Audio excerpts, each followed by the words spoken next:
Alhamdulillahirrabbilalamin. Segala puji bagi Allah yang senantiasa memberikan nikmat kepada kita.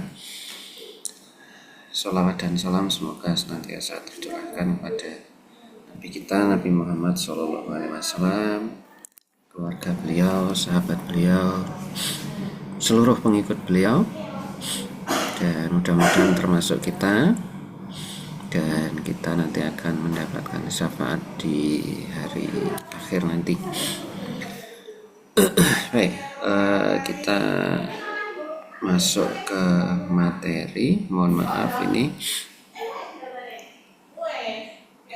saya itu beberapa hari yang lalu tuh kepleset. Terus awalnya enggak masalah, tapi kemarin itu kok kaki itu rasanya sakit. Terus saya fisioterapi, sebenarnya oleh fisioterapisnya itu disuruh istirahat dulu tapi ya karena ada kewajiban ya kemudian tetap harus melaksanakan kewajiban. Baik, jadi saya mohon maaf, saya bisa ke kampus ini, cuma kalau disuruh berdiri agak lama itu kok sakit gitu ya. Makanya tadi saya minta kita kuliahnya online dulu, mudah-mudahan tetap bisa diikuti dengan baik. Baik, materi kita hari ini adalah sistem pangan dan gizi. Nah, apa pengertiannya?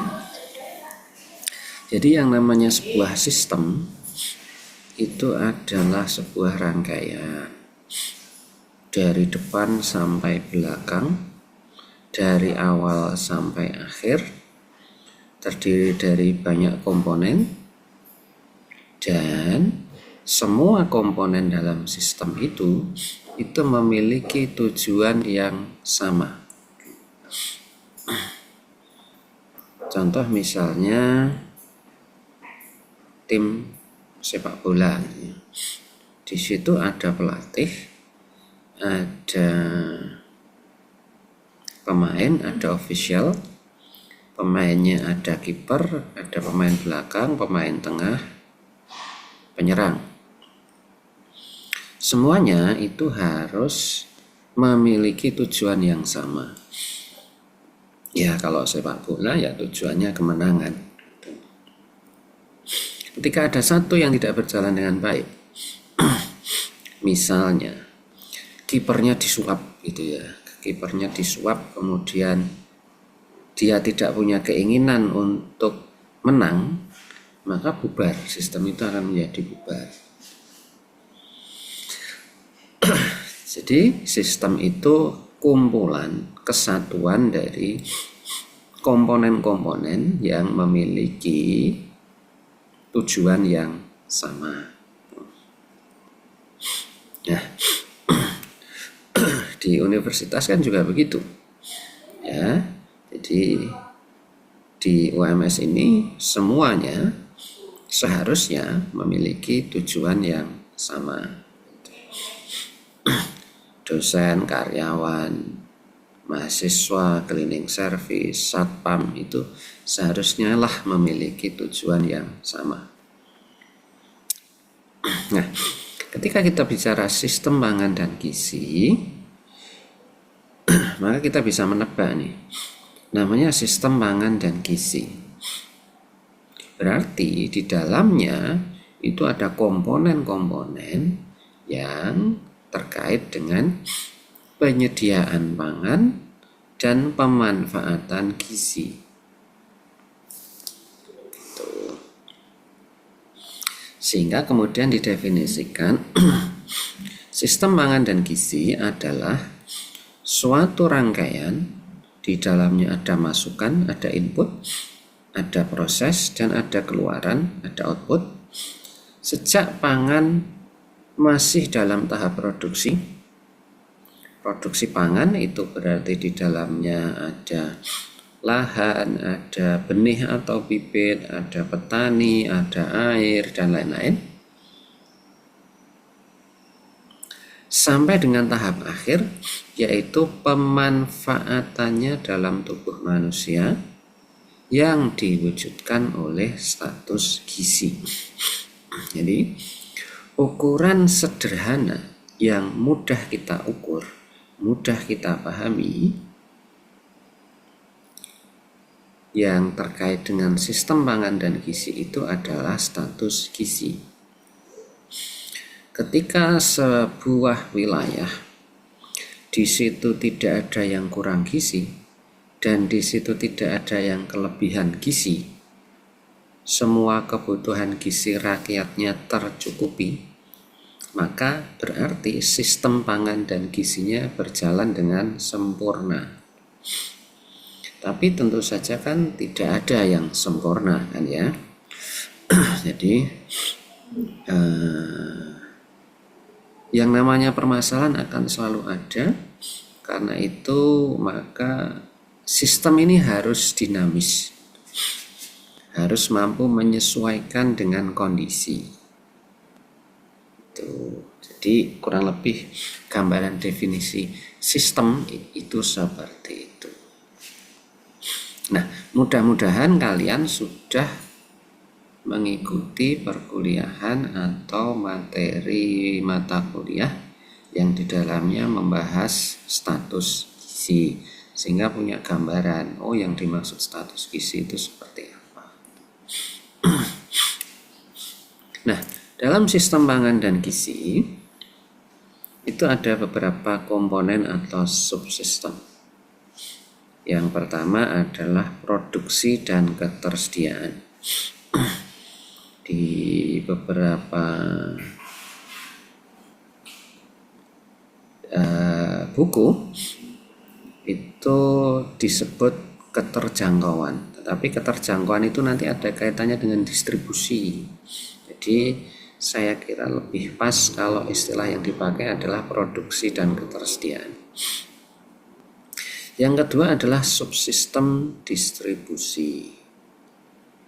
Yang ketiga subsistem konsumsi, dan yang terakhir adalah subsistem utilisasi atau pemanfaatan gizinya.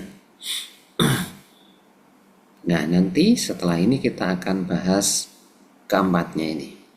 Kita mulai dari awalnya dulu, produksi dan ketersediaan. Produksi dan ya ada yang mengatakan penyediaan, ya mohon maaf saya tidak menyesuaikan. Saya lupa menyesuaikan slide-nya. Produksi dan penyediaan pangan. Penyediaan pangan itu meliputi yang pertama adalah produksinya. Dari tidak ada menjadi ada. Tidak ada padi menjadi ada padi. Kemudian yang kedua pasca panen. Padi dipanen, diperlakukan sedemikian rupa, misalnya setelah panen itu di gabahnya itu dirontokkan, dijemur, diseleb atau digiling, kemudian berbentuk beras. Kemudian yang ketiga adalah perdagangan bahan pangannya. Jadi beras tadi itu kemudian diperdagangkan. Kita lihat mulai dari yang pertama, produksi pangan. Dalam subsistem produksi pangan ini, jadi dalam komponen produksi pangan ini, yang dibicarakan adalah bagaimana mengubah sumber daya yang ada, memanfaatkan sumber daya yang ada untuk memproduksi bahan pangan. Dan nanti tentu arahnya ke konsumsi pangan, bukan makan ya. Jadi bahan pertanian itu ada beberapa pemanfaatan. Yang pertama tentu saja dijadikan makanan. Kemudian yang kedua dijadikan makan atau makanan untuk ternak. Pangan itu makanan untuk manusia, pakan itu makanan untuk ternak. Kalau untuk manusia bahasa Inggrisnya food, FOOD. Kalau untuk ternak bahasa Inggrisnya feed, FEED. Jadi tolong itu sudah mulai diingat. Nah, dalam produksi pangan ini tentu yang menjadi pertimbangan kita banyak sekali, karena mempergunakan, memanfaatkan sumber daya yang ada untuk dimanfaatkan mulai dari proses budidaya sampai ke panen. Tapi ada juga yang tidak menggunakan proses budidaya ya, misalnya nelayan. Nelayan yang ke laut itu tidak membudidayakan, dia hanya menangkap. Pemburu itu masuk ke hutan, tidak membudidayakan, dia hanya menangkap. Tapi itu masuk dalam produksi pangan. Jadi ketika kita bicara produksi pangan, kita akan membicarakan mulai dari lahan, penyiapan lahannya, berarti di dalamnya ada air, ada tenaga kerja, ada alat sarana produksi, ada benih yang harus disiapkan, dan lain-lain. Nah, yang tertulis di slide ini itu ada bibit unggul, ada maaf, ini nanti saya edit dulu ya. Ini seharusnya bukan penggunaan pupuk, ini penggunaan lahan, ini harusnya irigasi, alat dan obat, bukan penggunaan produk tapi lahan, seharusnya penggunaan alat dan obat pembasmi hama serta teknologi yang bisa dipakai.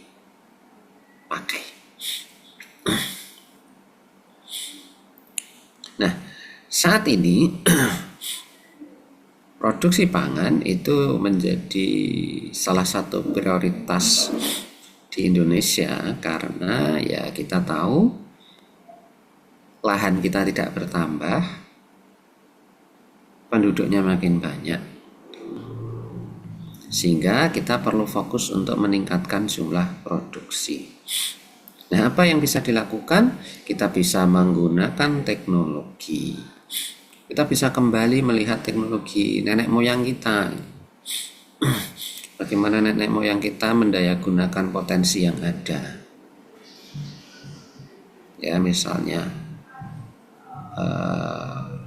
pupuk organik, kemudian bagaimana mereka membagi air, bagaimana mereka bergotong royong menanam bareng-bareng, seperti itu. Atau bisa juga kita menggunakan teknologi modern, mulai dari penggunaan pupuk kimia, kemudian teknologi irigasi yang modern, kemudian misalnya bibit unggul, dan lain-lain. Nah, saat ini yang sedang ngetren itu memang konsep produksi bersih. Jadi contohnya ada satu pertanian gitu ya. Di situ di dalamnya ada tanaman jagung, ada kandang ayam, ada kolam ikan.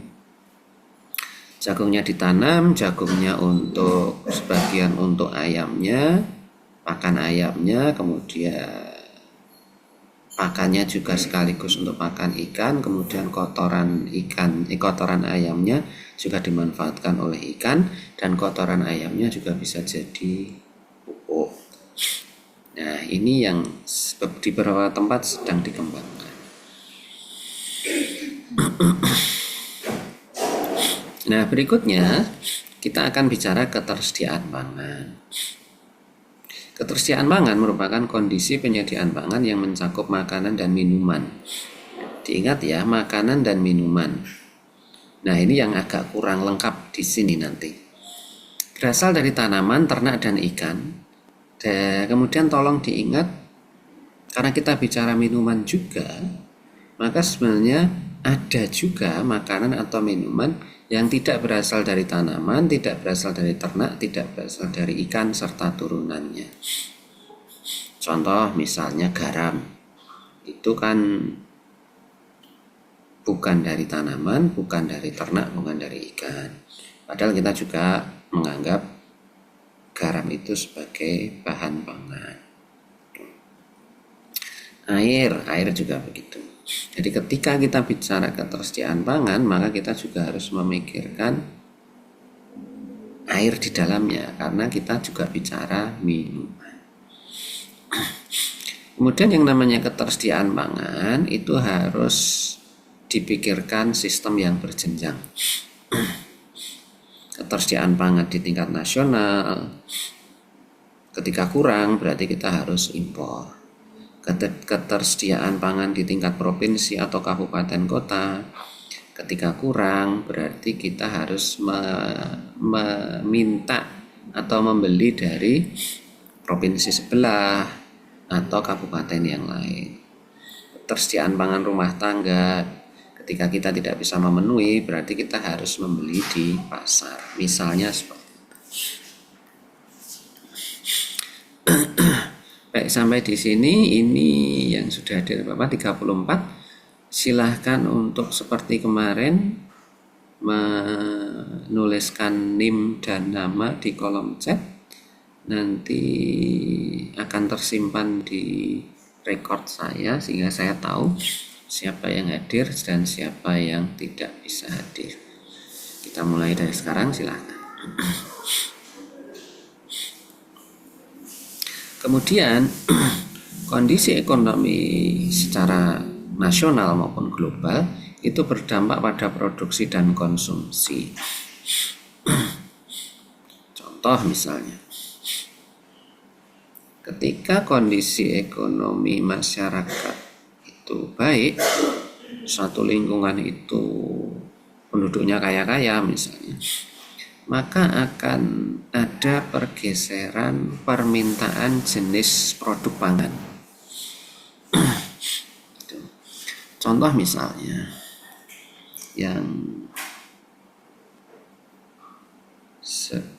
ini yang mungkin lebih mudah dibayangkan itu begini. Dulu sekitar tahun, kita bicara setelah kemerdekaan ya, tahun 40-an, 50-an gitu, tidak semua orang di Indonesia itu makannya nasi. Nasi itu hanya bagi kalangan petani yang menanam beras atau kalangan masyarakat yang kaya gitulah. Bagi masyarakat yang tidak kaya itu makan nasi itu mungkin bisa jadi tidak setiap hari. Nah, seiring berjalannya perkembangan ekonomi kita, sekarang ini hampir tidak ada kalangan masyarakat yang tidak makan nasi.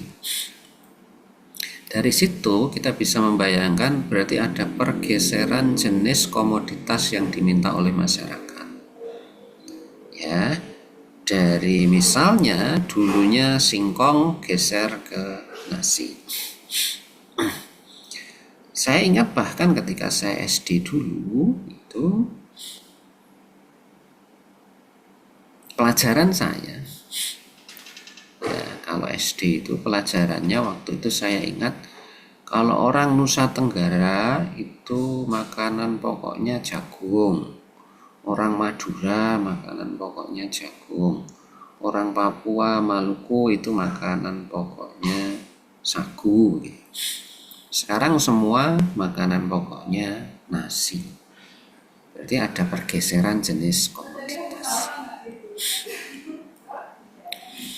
Nah, kemudian ketika produksi sesuatu itu kurang, misalnya semua orang pengennya makan nasi, sementara produksi beras kita itu kurang. Beberapa tahun yang lalu kan kita ngalami seperti itu. Kalau nggak salah 2024 itu kita sudah cukup sebenarnya. Tapi beberapa tahun yang lalu kita sempat mengalami kekurangan beras sehingga kemudian kita mengimpor. Nah, perlu diingat bahwa produksi pangan itu juga tergantung pada kondisi infrastruktur. Dan kondisi infrastruktur itu nanti tergantung pada kondisi ekonomi juga ya. Contoh misalnya, Kalau suatu daerah di situ ada sungai yang besar, maka mungkin pemerintah akan berpikir membuat bendungan. Misalnya ketika pemerintah membangun Waduk Gajah Mungkur, kebetulan kondisi wilayahnya memadai, sesuai gitu. Sehingga kemudian pemerintah waktu itu membuat Waduk Gajah Mungkur. Waduk Gajah Mungkur sekarang bermanfaat untuk menyediakan air bagi para petani di sekitar Wonogiri, Sukoharjo, Sragen gitu ya. Dan itu dampaknya terasa. Jadi produksi dan penyediaan pangan itu nanti juga akan tergantung, akan dipengaruhi oleh kondisi ekonomi. Nah, setelah produksinya selesai panen, maka kemudian kita perlu memikirkan bagaimana kita melakukan pasca panen.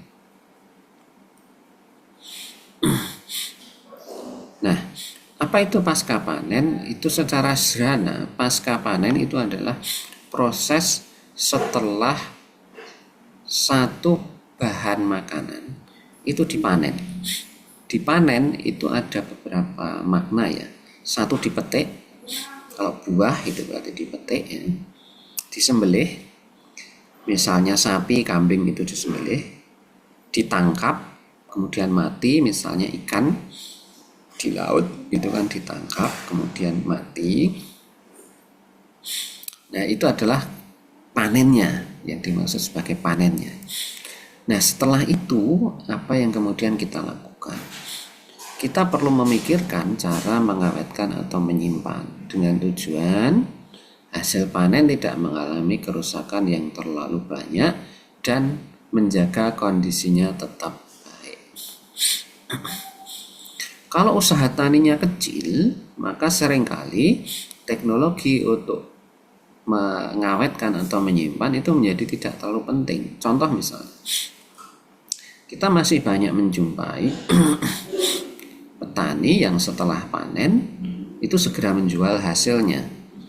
Gabah setelah dipetik, padi setelah dipetik masih berbentuk ikatan-ikatan padi itu langsung dijual. Jadi dia tidak memikirkan lagi bagaimana mengawetkan atau menyimpan.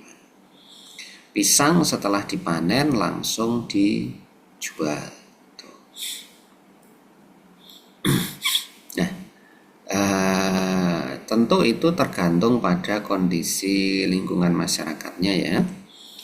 Kalau di lingkungan masyarakatnya itu semuanya memproduksi produk yang sama, misalnya ada satu kecamatan semuanya petani, ya jelas tidak bisa langsung dijual kan, karena siapa yang mau beli, wong tetangganya juga punya gabah. Nah, saat itulah kita perlu memikirkan cara mengawetkan atau menyimpan. Itu ya. Dan proses pengawetan, proses penyimpanan itu mempengaruhi biaya. Mempengaruhi biaya. Kalau kita menyimpannya tidak baik, maka mutunya akan turun. Berarti kita perlu memikirkan bagaimana mencegah penurunan itu. Berarti itu butuh biaya. Ketika kemudian misalnya kita mentransportasikan, memindah gabah dari rumah kita kirim ke pasar, nah itu juga mungkin mengalami penyusutan atau kerusakan. Ketika kita menjemur gabah, itu juga susut karena dilindas mobil, dimakan ayam tetangga gitu ya, itu masuk kelompok penyusutan dan kerusakan. Kalau kalian tinggal di pedesaan mungkin sering menjumpai kan, ada petani yang menjemur gabahnya di jalan. Nah, itu resiko penyusutan dan kerusakannya itu akan sangat besar. Baik, Dalam produksi dan penyediaan pangan, kadang-kadang kita perlu melakukan perdagangan. Kita punya sesuatu, negara lain punya sesuatu, saling membutuhkan. Bisa terjadi barter, tukar menukar, atau bisa juga terjadi jual beli. Nah, proses seperti itu kita ngambil dari negara lain atau negara lain ngambil dari kita, itu kita sebut sebagai impor dan ekspor. Nah, bahan pangan yang kita produksi dalam jumlah berlebihan itu kalaupun kita paksa untuk kita simpan, itu resikonya besar. Maka akan lebih baik kalau kemudian diekspor, kita kirim keluar. Nah, jadi ini kalau impor dan ekspor itu memang yang memikirkan adalah pemerintah. Karena itu tingkatnya hubungan antar negara. Tapi bisa saja misalnya desa A dan desa B. Desa A memproduksi banyak beras, sementara desa B memproduksi banyak telur. Nah, yang seperti itu kan bisa terjadi tukar menukar antara desa A dengan desa B. Nah, di Indonesia proses tukar menukar itu kadang-kadang membutuhkan rantai yang panjang. Contohnya petani. Dari petani dikumpulkan dulu di desa, misalnya ada tengkulak besar di desa. Kemudian dijual di tingkat kecamatan, dibeli oleh pedagang menengah. Kemudian dibeli lagi oleh pedagang di kota. Pedagang di kota kemudian mendistribusikan ke pengencer, penjajah, baru ke konsumen. Kan rantainya panjang. Semua yang ada di sini itu butuh untung. Makanya bisa jadi harga di tingkat petani dengan harga di tingkat konsumen itu selisihnya jauh. Ya, jauh. Kenapa ada selisih jauh? Karena semua ingin untung. Semua membutuhkan biaya. Si pengumpul di desa, tengkulak di desa itu butuh biaya untuk transportasi ke kecamatan dan seterusnya. Begitu. Kemudian yang berikutnya, ketika kita bicara penyediaan, ketika setelah ada proses pemanenan, maka kita perlu mempertimbangkan teknologi apa yang penting untuk memastikan pangan itu ada dan mencukupi serta merata sepanjang tahun. Jadi mulai dari awal diproduksi, didistribusi, di pasca panen, didistribusi, di retail, bahkan sampai di konsumen, itu mereka memiliki cara sendiri untuk memastikan pangan itu ada dan tersedia merata. Beberapa jenis bahan pangan itu memang agak sulit untuk dicarikan teknologi yang cocok supaya bisa tersedia merata sepanjang tahun. Misalnya cabai. Cabai itu gampang sekali rusak. Ketika kita panen, tidak kita awetkan, maka dalam waktu beberapa hari itu sudah mulai busuk. Dan saat ini kita belum punya teknologi yang bisa menyimpan cabai selalu dalam keadaan segar selama lebih dari seminggu gitu misalnya. Paling yang bisa kita lakukan dikeringkan. Tapi cabai kering cita rasanya berbeda dari cabai segar. Karena itu manusia akan selalu memikirkan bagaimana caranya mulai dari produksi sampai dikonsumsi itu ada teknologi yang bisa menjamin konsistensi atau mutunya itu selalu sama, itu setidaknya sama atau kalaupun turun itu turunnya sedikit. Itu produksi dan penyediaan pangan. Baik, yang kedua distribusi pangan. Yang namanya distribusi itu harus efisien. Tujuannya apa? Supaya konsumen itu bisa mendapatkan produk yang mereka harapkan dalam jumlah dan kualitas yang cukup kapanpun mereka membutuhkan produk itu. Nah, karena Indonesia itu bentuknya kepulauan, maka kita perlu memikirkan distribusi jalur darat dan distribusi antar pulau. Kalau mau cepat ya pakai pesawat, tetapi biaya distribusi dengan pesawat itu akan sangat tinggi. Nah, di Indonesia kita memang sangat mengandalkan distribusi produk pangan itu dengan truk atau kapal. Sebenarnya ada yang lebih efisien itu pakai kereta api, tetapi sepertinya di Indonesia kereta api tidak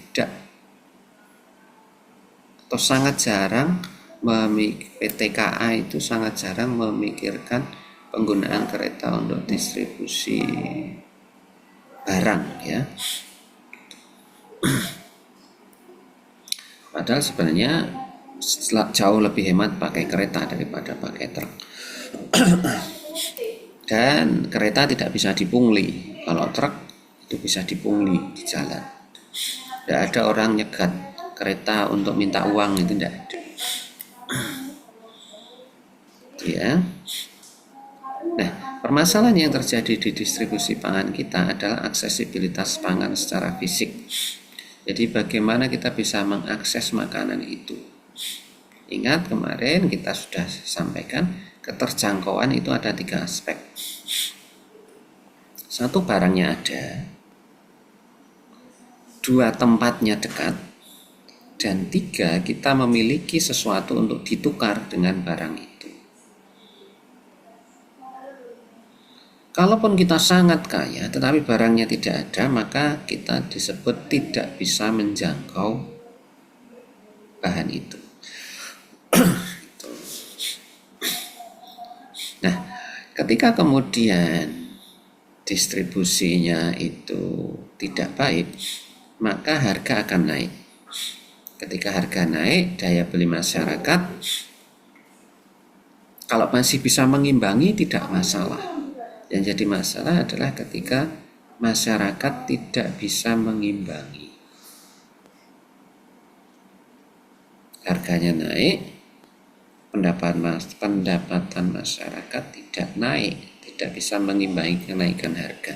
Nah, itu akan jadi masalah. Berikutnya, distribusi juga sangat tergantung dengan bagaimana kita mengemas. Kemasan yang baik akan bisa menjaga kualitas, tetapi kemasan yang baik itu juga akan menaikkan biaya distribusi. Nah, ini juga perlu dipikirkan.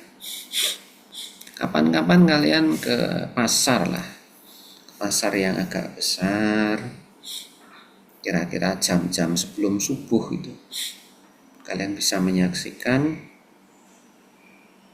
sayuran diturunkan dari truk misalnya. Maaf.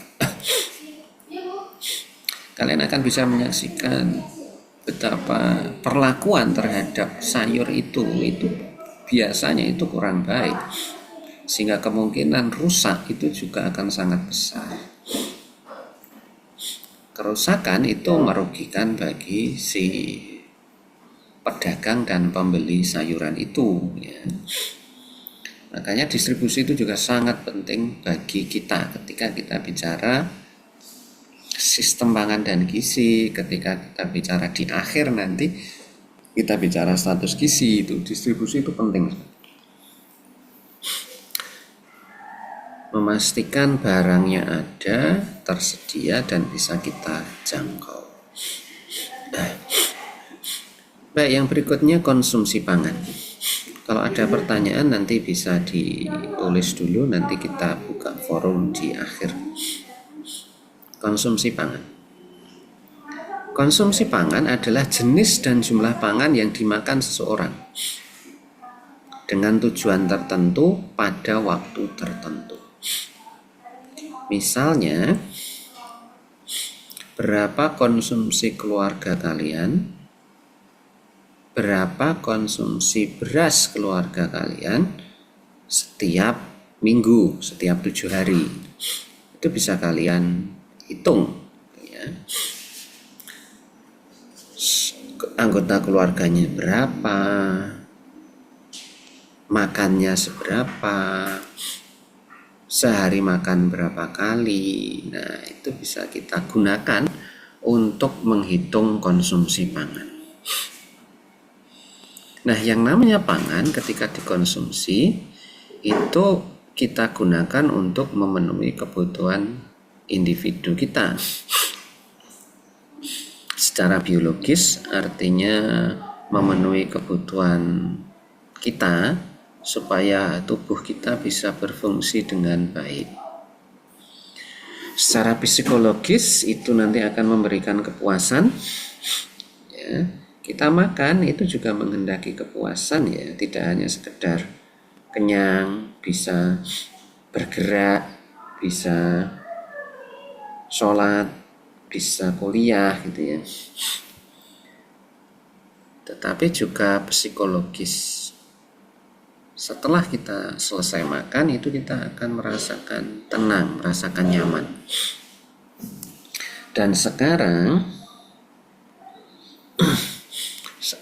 itu pangan itu juga bisa memenuhi kebutuhan sosial.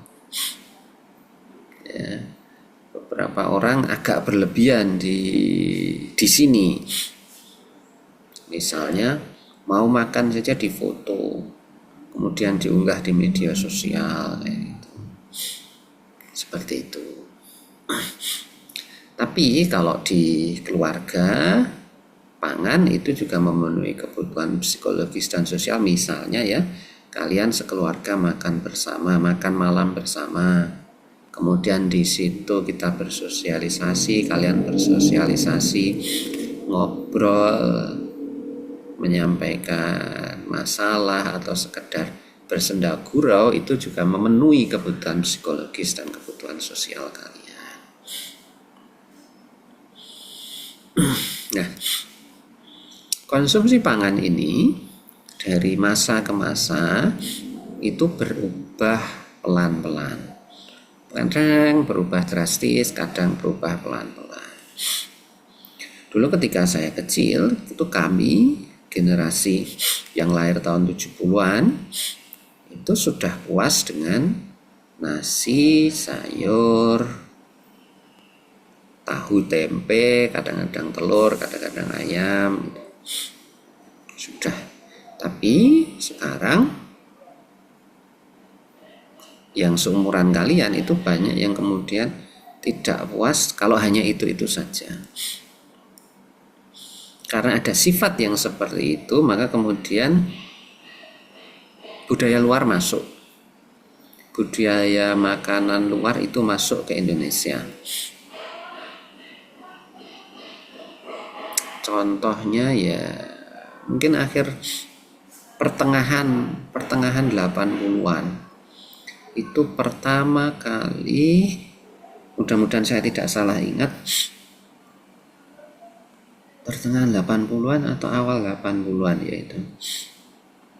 Pertengahan 80-an kalau nggak salah. Pertama kali masuk KFC di Indonesia.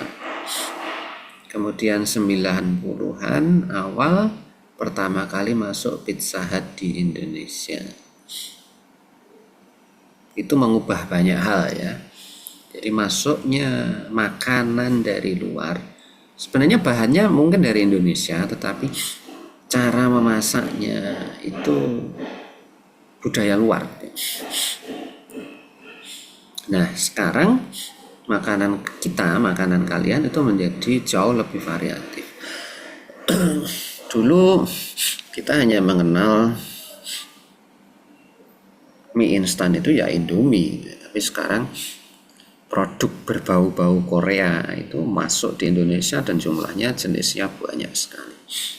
Jadi ada pergeseran seperti itu sekarang.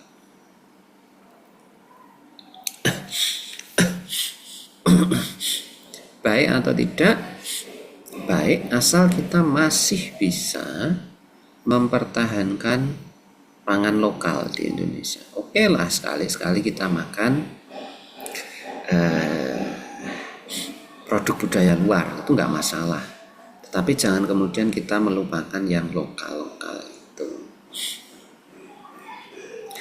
Kemudian yang berikutnya kita masuk ke subsistem utilisasi atau pemanfaatan makanan. Ini adalah hasil dari subsistem sebelumnya. Subsistem inilah yang kemudian muaranya itu status gizi. Jadi ketika kita memanfaatkan makanan, maka salah satu indikator yang termudah bagi kita untuk mengukur baik tidaknya pemanfaatan itu adalah status gizi. Ya. Dan di subsistem ini memanfaatkan berarti ya makanan yang sudah siap kita konsumsi, kita serap, kemudian yang tidak terserap kita buang. Nah, kalau kemudian input yang masuk ke tubuh kita itu lebih dari kebutuhan, ya yang termudah mungkin kalori ya. Ketika kalori yang masuk ke tubuh kita melebihi kebutuhan kita, maka itu akan menyebabkan pertambahan berat badan. Lama-lama kegemukan, lama-lama obesitas. Tapi kalau kita kekurangan, jadi yang kita konsumsi itu kurang dari kebutuhan kita, maka kita akan dipaksa untuk menggunakan apa yang ada di tubuh kita untuk sumber energi, misalnya protein atau lemak misalnya gitu. Nah, nanti muaranya adalah kita jadi kurus, berarti status gizi kita menjadi rendah. Nah, nanti pelan-pelan kita akan bicara banyak hal terkait dengan 4 subsistem yang ada pada sistem pangan dan gizi ini. Baik, sampai di sini semua sudah mengisi presensi ya.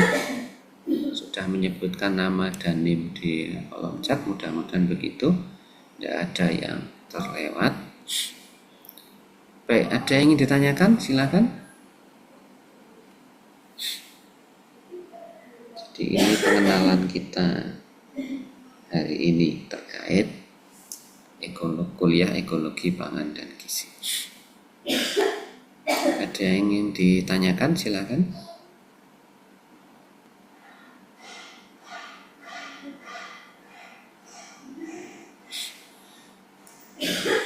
Ada? Baik, kalau tidak ada, nanti insya Allah ini akan saya dokumentasikan di YouTube. Nanti kalian akan saya beri linknya supaya besok kalau mau UTS, mau belajar lagi bisa melihat, membaca materinya. Ya, ada yang mau ditanyakan? Kalau tidak ada, kita tutup. Kalau masih ada, silahkan ditanyakan. Oke, kalau tidak ada, kita cukupkan sekian. Jaga kesehatan kalian, hati-hati di jalan. Mudah-mudahan Allah senantiasa memberikan kesehatan, kemudahan bagi kita. Semua amal baik kita diterima dan semua kesalahan kita diampuni. Kita tutup. Subhanakallahumma wa bihamdika asyhadu an la ilaha illa anta astaghfiruka wa atubu ilaik. Mohon maaf kalau ada kekurangannya. Wassalamualaikum warahmatullahi wabarakatuh. Waalaikumsalam Waalaikumsalam warahmatullahi wabarakatuh.